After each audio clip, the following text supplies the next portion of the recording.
यहाँ पे supreme court के अधिवक्ता भी हमारे साथ डॉक्टर एपी सिंह है। संजीव जी, जरा मैं डॉक्टर एपी सिंह जी हैं, अधिवक्ता है सुप्रीम कोर्ट, उनसे आप सब लोगों की बातों का भी थोड़ा सा एक सार निकल जाएगा, वो ज़्यादा अच्छे से इसे बता भी पाएंगे।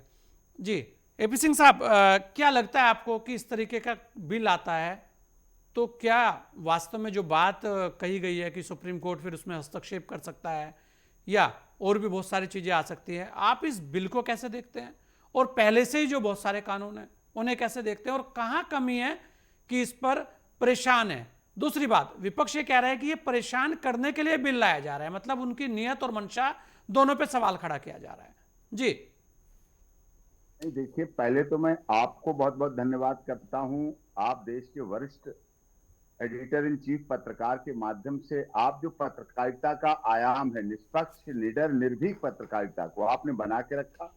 ग्राउंड जीरो से लेकर आप आगे तक पूरी इस बात को रखते हैं, इसके लिए भी आपको धन्यवाद। देश जानना चाहता है, संजय जी, देश जानना चाहता है कि इस पर लोगों का क्या व्यू है, और आपने सभी पार्टियों और मेरे निष्पक्ष को भी, सुप्रीम कोर्ट को भी शामिल किया। बहुत बहुत धन्यवाद। देखिए, इस बिल के मामले में all political parties are same wine in different बोतल। शराब के मार्के अलग अलग हैं, अंदर का मसाला सबका है। चाहे ईडीआर कह लो, चाहे एमपी एमएलए की कोर्ट कह लो, चाहे जो नॉमिनेशन भरते हैं उनके एफिडेविट ले लीजिए, सबके एफिडेविट सबके मिलेंगे। और टिकट वितरण में भी मैं बड़े साफ तौर पे कहना चाहता हूं, टिकट वितरण में ऐसा नहीं कोई पार्टी अपना आयाम बना पाई है कि मैं किसी क्रिमिनल व्यक्ति को टिकट नहीं दूंगा।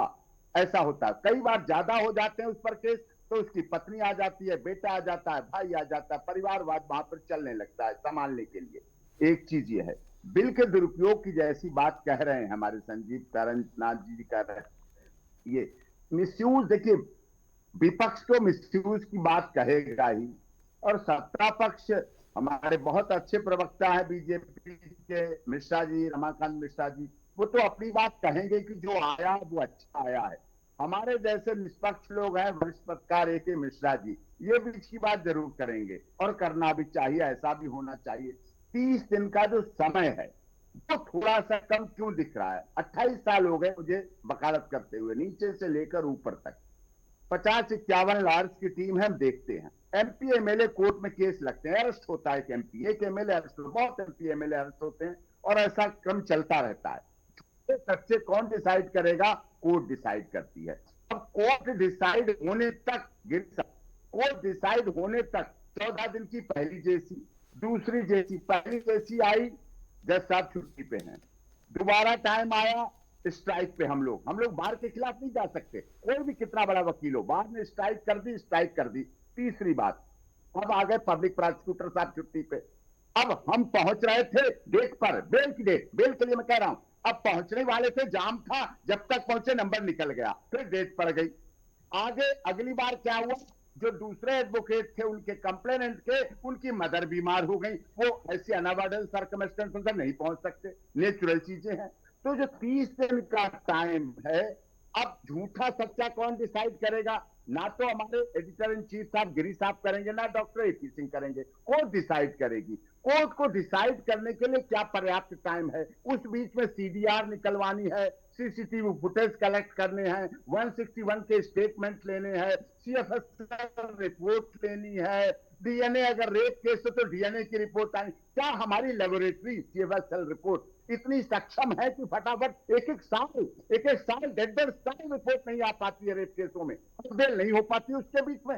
अंडबल कोर्ट कहती है, सिंह साहब सब कुछ करेंगे, दूध का दूध, पानी पानी करेंगे, डीएनए रिपोर्ट आने दीजिए, सीएफएसएल आने दीजिए, ब्लड सैंपल की रिपोर्ट आने दीजिए, सीडीआर आने दीजिए, सीसीटीवी फुटेज आने दीजिए, हैंड राइटिंग एक्सपर्ट की जांच आने दीजिए, उसकी रिपोर्ट आने दीजिए, जो तकिया गया, चादरा गया, उसकी तो रिपोर्ट आने दीजिए, 161 के स्टेटमेंट तो होने दीजिए, इन्वेस्टिगेशन तो होने दीजिए, साथ में चार्जशीट तो आने दीजिए, एफिडेविट तो आने दीजिए, काउंटर एफिडेविट तो आने दीजिए। ये ऐसी परिस्थितियां हैं जिन्हें हम लोग फेस करते हैं 28 सालों में फेस करते हुए। उससे फर्क नहीं पड़ता एमपी एमएलए की कोर्ट अलग बना दी गई, कोई फर्क नहीं पड़ा, मैं जिम्मेदारी के साथ कह सकता हूं। आम आदमी भी वही है, एमपी एमएलए नाम अलग है, हमें वहां पहुंचना होता है, अलग है मान, क्योंकि वो अलग से पहुंचे जाए, ठीक है, लेकिन ये ऐसी व्यवहारिक समस्याएं हैं जो कि व्यवहारिकता में हमें देखने को मिलती हैं। माननीय सर्वोच्च न्यायालय की की जहां तक दखल की बात है, तो साहब हम तो दखल देंगे, अगर अच्छा होता है तो सत्ता वेरी गुड, कोई भी आता है जिसके साथ अच्छा तो सुप्रीम कोर्ट कहती सत्यमेव जयते, चाहे पक्ष हो विपक्ष हो, जिसकी बेल हो जाती वो कहता है सत्यमेव जयते कह के निकलता है, और जिसका काम ना हो, अगर विपक्ष का है तो कहता सुप्रीम कोर्ट भगवा है, तो सत्ता पक्ष का काम नहीं हो, सुप्रीम कोर्ट अपनी गरिमा को को पार कर रहा है, सीमाओं को पार कर रहा है। ये आरोप तो लगते रहते हैं हमारी सर्वोच्च न्यायालय पर, लेकिन इनसे फर्क नहीं पड़ता है, हम तो इस पर कोई फर्क नहीं पड़ता। हमें जो देखना जनहित का मुद्दा शामिल है, आम जन का हित का मुद्दा शामिल है, हमें कॉन्स्टिट्यूशन के हम कस्टोडियन हैं, संरक्षक है माननीय सर्वोच्च न्यायालय हमारे संविधान का, वो हमारी जिम्मेदारी है। जैसे आपकी जिम्मेदारी है अपने संविधान नए बिल को, 130वां बिल आ रहा है उसको हम जनता को बताएं, वो जिम्मेदारी हमारी भी है, वो जिम्मेदारी सर्वोच्च न्यायालय और हाई कोर्ट की भी है, हमें वो पूरी करनी है। पार्टियां आएंगी जाएंगी, सब बिगड़ेगी, चुनाव होंगे, हारेंगे जीतेंगे, सब कुछ होगा, लेकिन हमारी जिम्मेदारी वही अधिक खड़ी है। इसलिए हमें जो 30 दिन का टाइम दिया गया है शायद वो कम है, ऐसा लग रहा है। ये विपक्ष को ही बात करनी चाहिए, और अमित शाह जी बहुत सहृदय व्यक्ति हैं, लाए हैं बिल, लेकिन उन्हें सुधार के लिए उन्हें जेपीसी भेजा है। जेपीसी का मतलब सुधार हो, वक्त में भी ऐसा मामला आया और भी कई मामले आए, उनमें जेपीसी अपनी अच्छी रिपोर्ट देगी, चीजें सामने आएंगी। बात विषय मूल्य यह है कि अपराधीकरण नहीं होना चाहिए, राजनीति का, राजनीति में अपराधी नहीं होने चाहिए, अपराध मुक्त राजनीति होना चाहिए। हमारा अपराध मुक्त जब समाज हो सकता है तो राजनीति की उससे पहले शुरुआत होती है। लोग हमसे सवाल करते हैं, सिंह साहब हमारी बेल नहीं हो रही, एमपी साहब की बेल हो गई, शेमधार एमएलए साहब की हो गई, मंत्री जी की हो गई, इंटरिम बेल हो गई, उनकी मां बीमार थी इंटरिम बेल हो गई, मेरी मां की बीमारी में मेरी बेल क्यों नहीं हुई? सवाल पूछते हैं लोग, अब लोगों का कहना जायज है, तो लेकिन ये सब दायरा जो है हमें उस दायरे को देखना है, हमें माननीय सर्वोच्च न्यायालय की गरिमा को, कोर्ट की गरिमा को पूरी तरह चलिए बना के बिल्कुल रखना है। एपी सिंह साहब, आपने तो पूरे बिल को ब्रीफ कर दिया।